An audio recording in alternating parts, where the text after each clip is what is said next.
welcome back to my channel, or hello if you are new. Today we're going to be making a no-sew junk journal. You don't need to have any previous experience making a journal. We are going to do this method that has no sewing, no stitching. Don't even have to do measuring if you want, but the basis of it is a hinge binding. So what you're going to start off with is making your long strips of paper. Now there's no set measurements for these strips, you just need to make sure that they are the same width and then make it as long as you'd like. The longer your strips are, so when you glue them together, it just means your journal is going to have more pages. And then in terms of thickness, you obviously want it to be fairly substantial so it will hold the journal together. So something similar to what I have here, and then what you'll want to do is to start folding this piece of paper back and forth on itself. So the thickness that you fold with here, as you can see I'm holding up to the screen, this is how much of this hinge will kind of poke through into your journal on the inside. So again, you do want it to be a couple of inches deep at least, because we'll be adding some papers onto these. And you just want to fold it back and forth, and if you've got separate pieces of paper, then you can take a glue stick, as you'll see me do in a moment, and glue them all together. But like I said, the main thing is that you want the width to be the same, and just to make sure that it's straight, and take care when you are folding this back and forth that the edges are nice and neat, because this is how the journal will then hold together. So you can just see here I'm making sure that each of the folds are nice and crisp. And of course, the longer your strip of paper here, the more pages that it will end up making for your journal. So you can see here I'm just showing you how your piece of paper should start to look. And then I'm just adding here the additional piece, so you can see I'm just taking one of the folds that's going downwards and then attaching my strip, sort of overlapping it onto the next one. I'd recommend doing this rather than kind of taping them together, just because I find that it adds a little bit more strength to the join there, so you don't end up with something that's a bit more on the flimsy side. And then you can just carry on here, folding again backwards and forwards till you've got as many as you would like. Each time the paper folds in half, so the sections that you can sort of pinch two of the papers together with, those will be where we will be adding pages. So you just need to count the number of little sections you can pinch together. I'll show you in more detail in just a second, but once you've reached your kind of desired length, and of course if you do too many folds and then when you're adding papers later on and you decide you don't want to add any more, you can of course just cut off the excess. So I'd recommend always just maybe doing a few more folds than you think you'll need, and then you can always just cut them off when you decide you don't need them. The really important part here though is to make sure that on one side of your strip the piece of paper is sort of folded upwards towards you, and then the end one is the same, folded up towards you, how you would open and close a book almost. They need to be facing in the same direction, because that's where you will be attaching your cover. So I'm just showing you here, you just need both ends to be in the same direction, and then each of those little peaks is where we will pinch together the hinges to add into the journal. So the next step is to create the base for our front cover and our back cover. You can see here, but not so clearly because it's plastic, but it's just some like plastic packaging that I've got off something that would otherwise have been recycled, because I'm doing more of a junk journal for this. You could also use thick card, scrapbook paper, cardboard, cereal boxes. You can use whatever for your cover.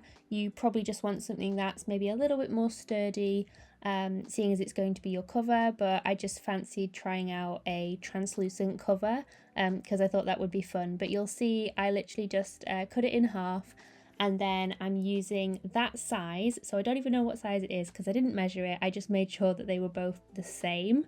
And then I'm going to make my pages the same size as that, so using that as a template. So what I did when I was sorting out my papers was any papers that were smaller when they were folded in half than the size of the pages in the journal.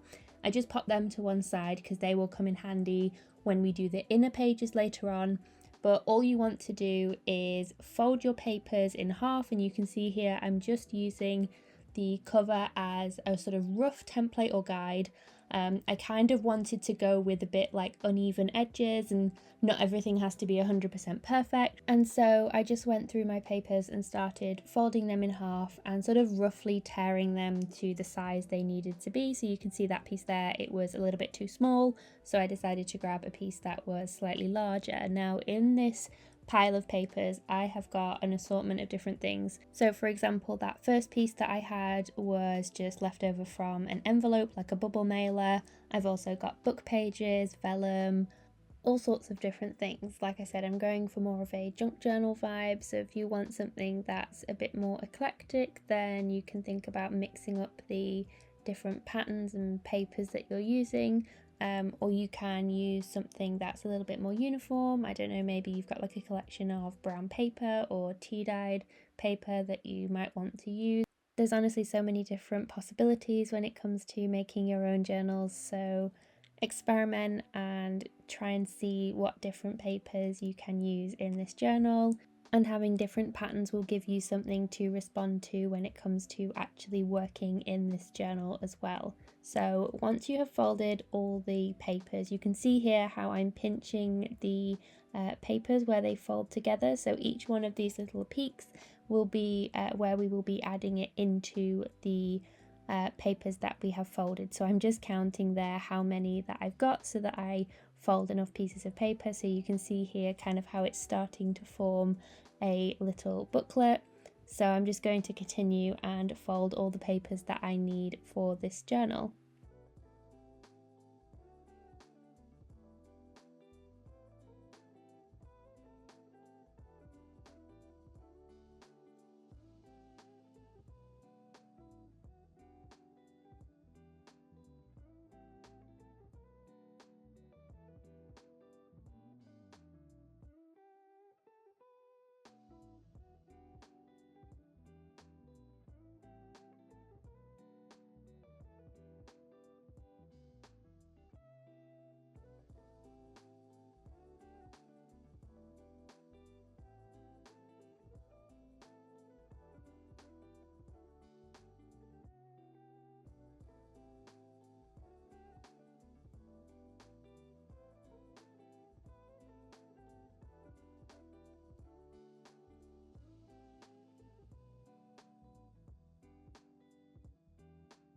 So once you've folded all your papers, you'll want to start to arrange them in the order that they will be in your journal. So what I like to do is sort of lay them out, and then you'll see here I'm sort of moving them around and trying to get a bit more of an even spread between the different tones and textures of papers that I'm using.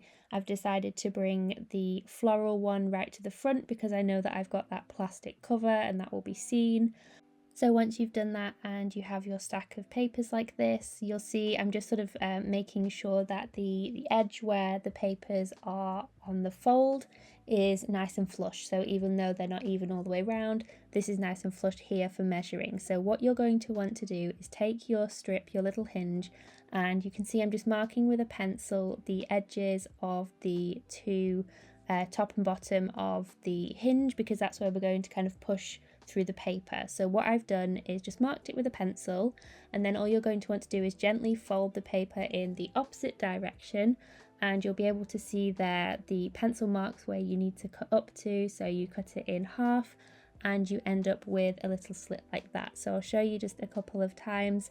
So you fold your paper in the opposite direction once you've marked out the top and the bottom of the hinge that you need, and then you'll see there that gives you the guide just so you can cut the slit down the middle. Now you could also use a craft knife, but if you don't have one of these to hand, I found that this is the easiest way to make sure that you've got a nice straight line and that it is even and in the center. You can just eyeball it as well, but I just find that this is the simplest way without too much measuring. I just make sure that the pencil lines are nice and accurate where you've measured with your hinge. So this is where it doesn't really matter what measurements you have, because as long as you measure the top and bottom of the width of the hinge that you have, it will then match with the journal, if that makes sense. So you could size this up or size this down. It really depends on the type of journal you want to make. If you're wanting to make a larger journal, so this one is more of a sort of, I'd say it's like an in-between of A6 and A5, but I've gone for something a little bit more square. But say if you wanted to make a larger one of these journals, you would either need to make the hinge wider, obviously to compensate for the fact that the pages are bigger, or maybe make 2 or 3 and then measure and cut the slits in the paper accordingly. So now this is the fun part. We're going to start assembling the journal. So you'll see all I'm doing is taking one of the folded pieces of paper and then pulling the little pinched pieces of the hinge through into that slit there, and you can see how it just slots into place. And if you've measured it and cut it correctly, you'll see there it's nice and flush. It doesn't move around, and so I'm just testing here to make sure that I have measured everything correctly. Sometimes you might need to give it a little bit of a wiggle, or double check that you have cut the slit wide enough. You might need to get your scissors and just sort of extend it slightly to make sure that it definitely fits in, but you can just see here how the pages will start to add into this binding. Now obviously you can't just leave it like this because they will just fall out, but I'm going to show you here as I'm adding these pages into the journal how we add the additional pages inside, and also some different ways that you can add pages. So there's different things that you could do. I'm just going to show you a few. I'm sure there's more ways as well. So the first one is we're going to add a pocket page. So essentially what we're going to do is add extra pages that are attached to the little tab from the hinge, and that obviously helps the tab to not fall out because it's blocked by the paper. So you can see here I've folded the paper underneath the tab, and then the excess paper folds on top. So I'm just gluing that tab there to the page and then adding a little bit of extra glue on top there to attach the extra sort of folded section. And you can see there how it kind of makes a little bit of a tuck spot, adds an extra page and secures the binding in place for that page. This one here I'm just doing a simple adding of a page, so nothing fancy. You'll just need to measure out a piece of paper that is the same size as the pages in your journal, or you could do some that are a little bit smaller as well. You might want to do some that are slightly narrower, but the whole point here is to extend the tab into a page of its own, and that helps to attach everything together.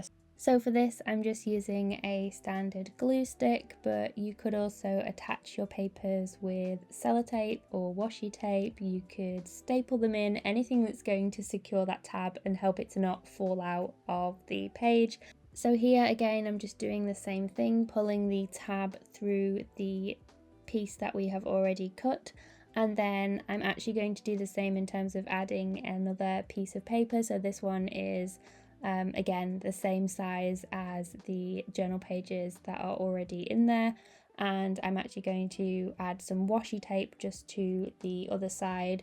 Adds a bit of interest, kind of helps to strengthen that as well.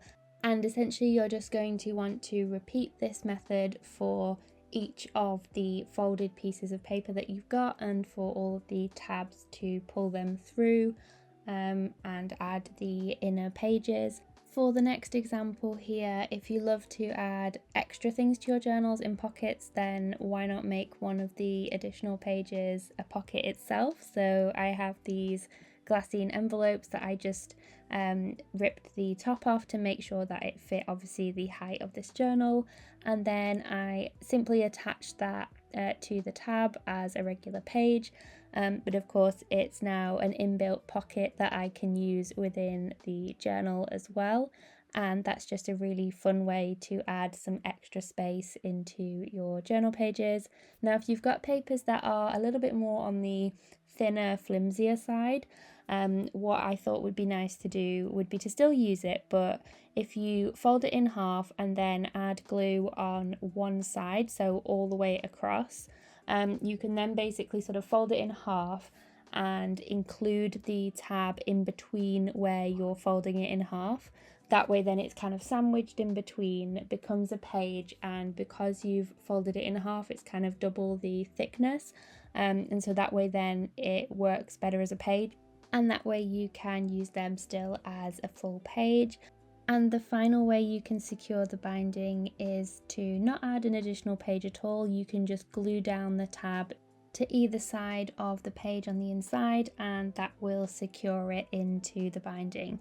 Now, when you've reached the end of your hinges, or you've decided you've got enough pages in your journal, like here, I just cut off one of the remaining ones, and make sure again that they are facing up like a book. So you'll just need to end on a specific point, and you'll see here then that those two sort of flaps that you've got left are where you can attach your cover. So I'm just putting some glue here on the outside of either of these tabs that are left, and I'm going to attach my cover that way. Again, I'm using glue, but you could also use some tape, however you'd like to attach your cover. And you can see there that with the sort of plastic packaging, it gives a cool kind of effect because you can still see the front page of the journal. So I think this will be really fun to decorate the front and play around with some of the transparencies for this journal. Plus I think it will be quite sturdy as well as a cover, because I'm forever spilling things on the front of my journals, and so this will be one that I'm able to wipe clean when the paint water decides to go everywhere on my desk. But yeah, that's the finished no-sew journal. As you can see, it's a really super easy no-sewing binding method that can really be adapted to however you'd like. So if you do decide to make one of these journals, I would love to see what things you have come up with, but these are the finished pages in this journal. So I hope you enjoyed this tutorial. I'm really looking forward to working within these pages and filling up this journal. So if you're not already, do subscribe to my channel so that you don't miss future videos. I'll be working in this journal. But yeah, that's everything. Thank you so much for joining me today. I hope you have a wonderful rest of your day, and I will see you guys in the next one. Bye guys.